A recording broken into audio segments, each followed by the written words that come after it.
We are at the end of 30,000 years of progress. The culmination of slow, often tedious advancement, of countless failures and victories. We are what our ancestors strove to become. At least, that's what we like to believe. But how better off are we, really? Our technology has certainly advanced, true.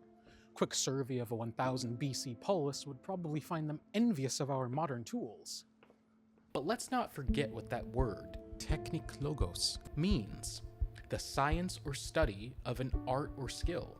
And while our daily lives may, on the surface, be the envy of past ages, in the end, technology, no matter how advanced, is still technology. That is, though it looks different, maybe even unrecognizable, we are still doing the same things our ancestors did. We still use technology as a means to some specific end. Though they may work faster, the tools remain tools. We've no shortage of creativity or ambition either. Our art is more adventurous, our entertainment more dynamic, our fantasies more complex. And yet, we still dream.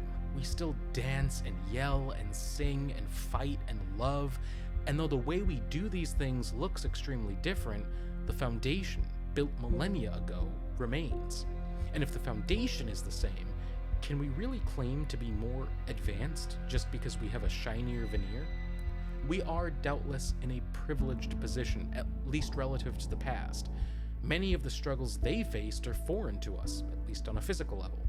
But perhaps the notion of our progress, of our advancement, of our modernity, is not entirely accurate. Who's to say we don't resemble our ancestors more than we like to believe? If only we had a model, some guide to help us see ourselves in the mirror of the past. Welcome to Prismatica.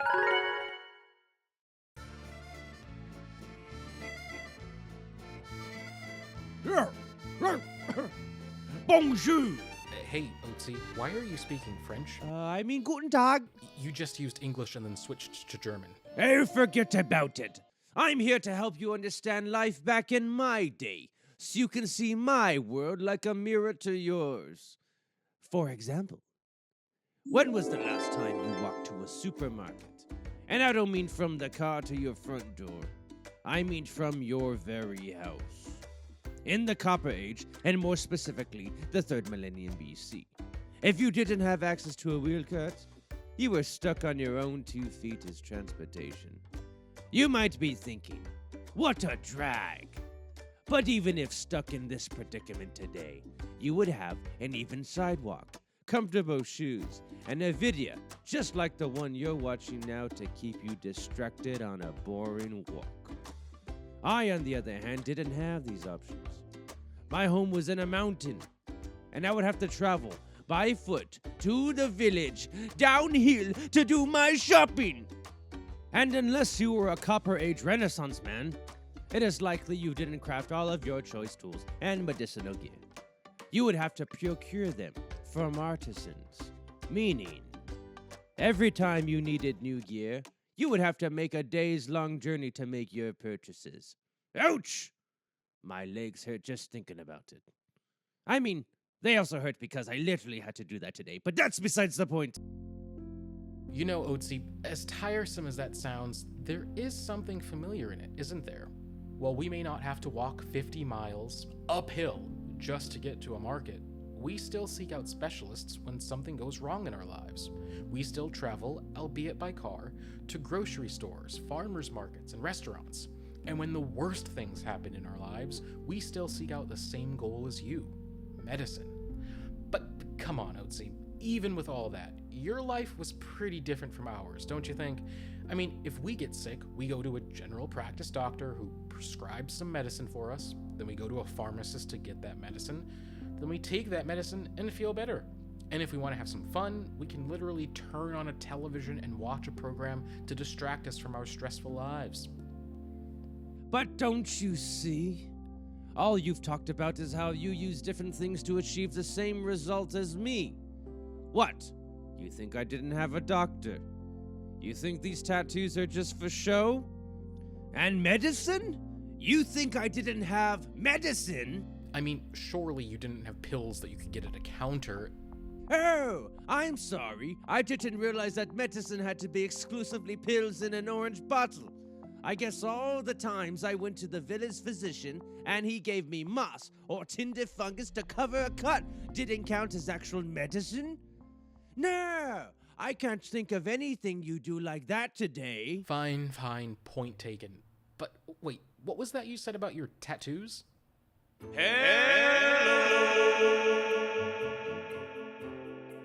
aren't just tattoos. Oh, hello! These aren't just tattoos. When you first look at the tattoos, you may write them off as simply being cosmetic or signifiers of status, stories, or faith, like most tattoos are. But when you look at how these tattoos deliberately mark areas that were issues for me, you start to see a very different story. Huh, I guess that's true. To create the tattoos, someone made incisions into the flesh and jammed them with charcoal. These incisions seem to have been made in a very deliberate way. I wonder if this is an early form of acupuncture theory. The technician that worked on Ötzi might have followed an understanding of meridians or ley lines of the human body. Or perhaps the practitioner was following a different epistemology. As many healing technicians of old practiced trepanation, perhaps Ötzi's doctor was trying to bleed out a spiritual illness that may have been causing a physical one. Huh, now maybe you're on to something. But enough about that. Think about this. Why do you watch TV? Why do you scroll through your phone after a day at work? Well, sociologically speaking. I'll tell you why. Because it's entertaining, especially after a day of stress. Oh, congratulations, you have a device that can receive images from space and then show them to you. Well, we had a device that could deliver images to us as well. It was called fire. Oh man, I remember sitting in front of a fire, casting shadows on a wall to entertain myself for hours.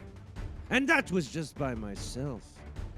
If I needed something a little extra, I could always go down to the village and see a performance from a troupe. I guess that's something you people don't do anymore.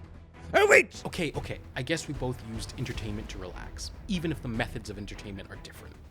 Oh, that's not all, my modern friend. Think about all the tools you use today. I'm talking things like hammers, screwdrivers, staplers, Seymour Duncan truss rods. Oh, What the heck is a truss rod? The point is, these are all tools that we use as well. Just maybe in different formats. I mean, think about it. A hammer is just a tool that allows you to smash things into other things. Screwdrivers are tools that allow you to twist things into other things. Yeah, maybe we didn't have the 2025 exclusive Flathead Deluxe Edition Season Pass screwdriver. But you think you're so clever in realizing you can stick things into other things with a screw? How do you think we built our buildings? How do you think we hunted? How do you think we farmed? Yeah, your tools might be shinier, but they do the same thing that ours did. And what about that thing you call camping? Sleeping out in the wilderness? Setting up a shelter to protect yourself from animals? Cooking food over some fire? That was just called every day for me, bud. And I bet I can do it better than you, considering you have trouble setting up a pre-made tent. I had to build a shelter from scratch! I don't think you realize just how connected to my time you really are. If just having a fancier tool made you more advanced than me, there would be no reason to keep anything from the past. Why read books from ancient Rome? Or study philosophies of Middle Ages Iran? Or practice warfare developed in early China? You may know more about the physical world around you, or about the makeup of the universe, or about how the body works. But are you really smarter than we were? You bring up a good point there. Sure, we have fancy hammers and electronic tools. We've automated weapons and convenient receptacles for medicine. We can travel across entire countries in a matter of hours.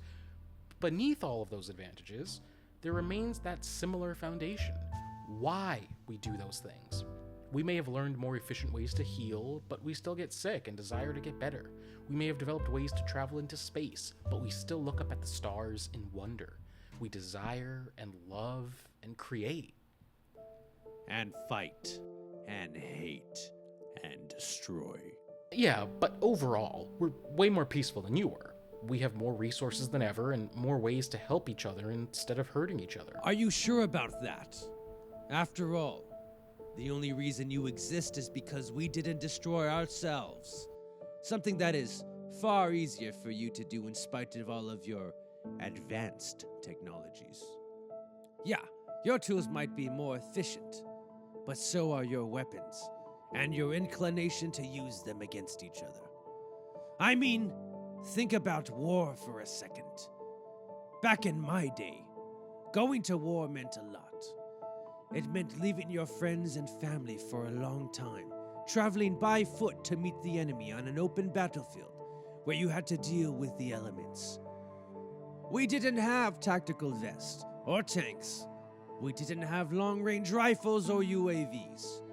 We had to look at our opponents in the eyes and recognize that we had just as good as a chance as they did at ending up on that battlefield forever.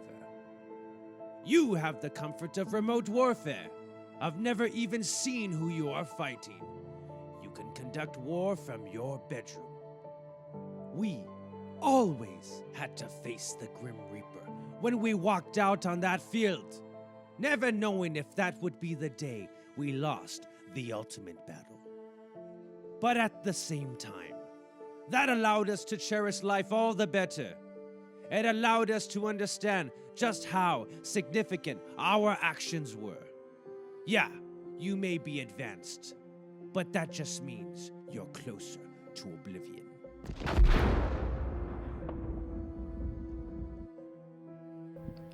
Now that you mention it, it seems a lot of what we do today is actually something you did before. Maybe even things we lost but want to get back.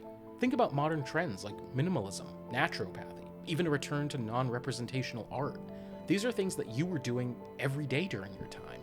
Things that we advanced out of, but now wish to recapture. And that doesn't mean that our innovations are meaningless. We do have better methods for building homes, for saving people who need saving, for enjoying life's comforts instead of suffering because we must. But each of these advancements comes with downsides if we aren't careful. How many more maladies, not just physical, does the globe have now that didn't exist back in your day? It's true, we may have longer lifespans now, but we also have so many more obstacles to making life meaningful. That's right! My life may have looked different to yours, but there were still a lot of things I can relate to. Alas, I'm dead! And that means all my secrets are gone forever. Well, that's where you're wrong, Ötzi. You see, because of the way you died, your body was so well preserved that we can actually learn a lot about your life because of how you died. For instance, we have just the specialist to throw your life upon the screen, Chief Inspector Alexander Horn, who paints for us an impressively vivid picture of the events that may have led up to your death. Imagine you're sitting in a theater, and the feature is our Iceman, moments before his death. He's carrying various crafts, but his most impressive is a copper axe. A scientist sitting to your left leans toward and whispers, "You know, the copper in that axe is not from his local area, but from Italy." Your first thought is, who asked? Yet for some strange reason, the words that come out of your mouth are, how do you know this? The scientist points at the movie screen, specifically the copper axe. My team and I measured the lead isotope content of the copper. Lead isotope, you think to yourself. Is this one of those unscrupulous energy drinks that sends some of its drinkers to the emergency room? The scientist pulls charts and color-coded maps of Europe from his bag of popcorn. You learn that the only place this copper could have come from is the copper-rich mines in Tuscany, Italy. Pretty cool, you say as you turn your eyes back to Otzi's predicament. The scientist quietly exclaims, "But the plot thickens, and your patience gets even thinner. We have evidence of copper being mined in the Alps during that time. Why would Ötzi procure an axe of Italian copper instead of buying locally?" The thought of a man of the Copper Age strutting around with pride that he wields an Italian copper axe, much like we do with Italian cars or Italian leather, amuses you. Otzi is keen on making it to his desired destination, but winces, revealing an injured right hand. You think, did I miss that scene? Did he fall and hurt his hand? A voice from your right whispers, "No, in fact, to the keen eye of an investigator, it is clear that his injury is likely a defensive wound." The mind-reading forensic investigator outstretches his hand as if to shake yours. "Does anybody care about theater etiquette anymore?" You shake his hand nonetheless. "A couple days before, Otzi likely got into a fight where he had to use his hand to defend himself from an attacker's blade. It is likely that either the attacker or somebody involved with the initial conflict had a vendetta and followed our beloved Otzi. An arrow pierces through the fall, and we are about to witness his killing blow," and lodges in Otzi's shoulder. How do you know the bowman has a vendetta against him? Why rule out a robbery? The voice from the left startles you. "Did you already forget? Ötzi has an Italian copper axe." The guy on the right joins in. "Yeah, if you killed somebody for the sake of robbing them, you wouldn't miss out on such fine craftsmanship." You clutch your popcorn and soda and stand from your seat. I've had enough of this nonsense.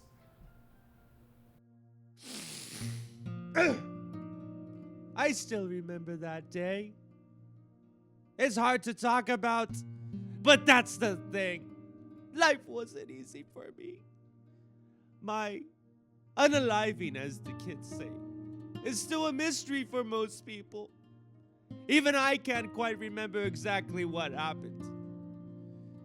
I wish that for once people would stop focusing on my death and focus more on my life. Look, I envy all the things you have, it's true. You have things I could never dream of having. You can build things I could never dream of building. But when I walked down that mountain every day to get my supplies, it made me realize that, at the bottom of it all, I still felt the same things you feel. You just have different ways of expressing those feelings. I think that's your problem. You look at your life and don't realize all the new technologies around you are just different ways of fulfilling your human needs. Those same needs that I have. You think you are these new technologies when you're really just the same chaotic spirit searching for a way to survive and make something enjoyable out of that survival. We do tend to look at history as an arrow that is continually moving forward and tossing us into a bigger and better future. But maybe a better way to look at history is as a galaxy.